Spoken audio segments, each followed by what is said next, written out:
America is often criticized for being short-term in its orientation, quick to change course. In fact, Washington often shows a steely consistency in its foreign policy. Consider the strategic outreach to India that began during the Clinton administration and was expanded on in a bipartisan manner over 25 years until now. Donald Trump's sudden, inexplicable hostility toward India reverses policies pursued under 5 administrations, including his own previous one. If it holds, this reversal may be the biggest strategic mistake of the Trump presidency so far. After the Cold War, the U.S. began a sustained outreach toward India. President Clinton's visit in 2000 was hugely successful and opened up the possibility of a new warm relationship between the two countries. The pivotal shift took place under George W. Bush. His administration realized that a rising China was transforming the international system, and the single most important counterweight to China could be India, then the world's second most populous country, which was also beginning to reform economically and integrate with the world. A close relationship between Washington and New Delhi would be the key to preventing Chinese domination of Asia and securing America's interests in the region. The giant obstacle in the way of better U.S.-India ties was India's nuclear weapons program. Washington had penalized India for this to preserve the global non-proliferation regime. The Bush administration decided that India should be treated like a great power, like France or Britain or China. It offered a historic deal that ended the isolation India had faced because of its nukes.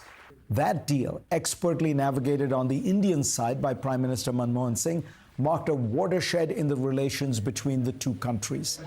After that, things got closer. The Obama administration saw India as key to its pivot to Asia and supported New Delhi's bid to become a permanent member of the UN Security Council.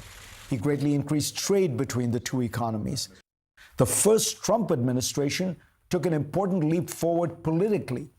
It elevated the Quad, a defense-oriented group of the US, Australia, Japan, and India, and gave it more substance. Trump also embraced and promoted his personal relationship with Prime Minister Modi. President Biden built on the Trump legacy, forging greater cooperation in defense and economics. India began planning to cooperate with the U.S. in the manufacture of everything, from fighter jets to computer chips. In the second quarter of this year, India exported more smartphones to the U.S. market than China. India is a prickly country. It was colonized and dominated by the West, ruled by Britain for 2 centuries. After its independence, it was supported unequivocally by the Soviet Union, while America gave money and arms to its adversarial neighbor, Pakistan.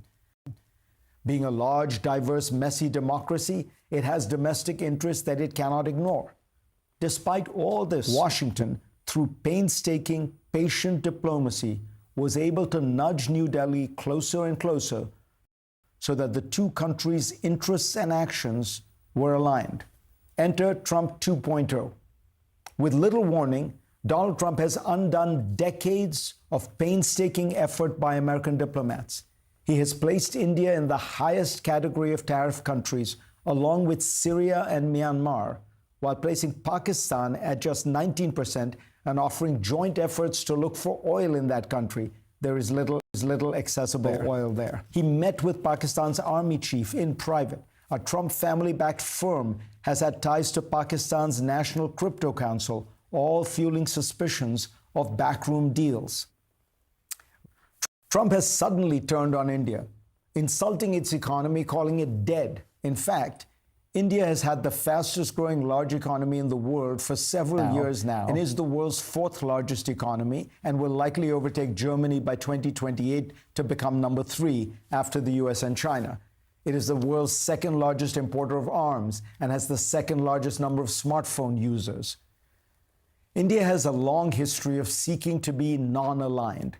Under Modi, it embraced a variation called multi-alignment, allowing it to freelance and maintain good ties with all sides.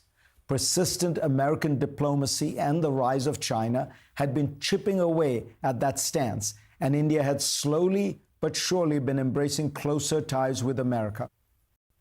No more. Even if Trump reverses course once again, the damage is done. Indians believe that America has shown its true colors. its unreliability, its willingness to be brutal to those it calls its friends. They will understandably feel that they need to hedge their bets, stay close to Russia, and even make amends with China. The country is united in its shock and anger at Trump's insulting behavior. When I'm in India, I often urge the country to forge closer ties with America, telling Indians that they should shed their ambivalence, that their destiny lies in a great partnership between the world's oldest and its largest democracy. Today, I would be hard-pressed to urge Indians to follow that advice.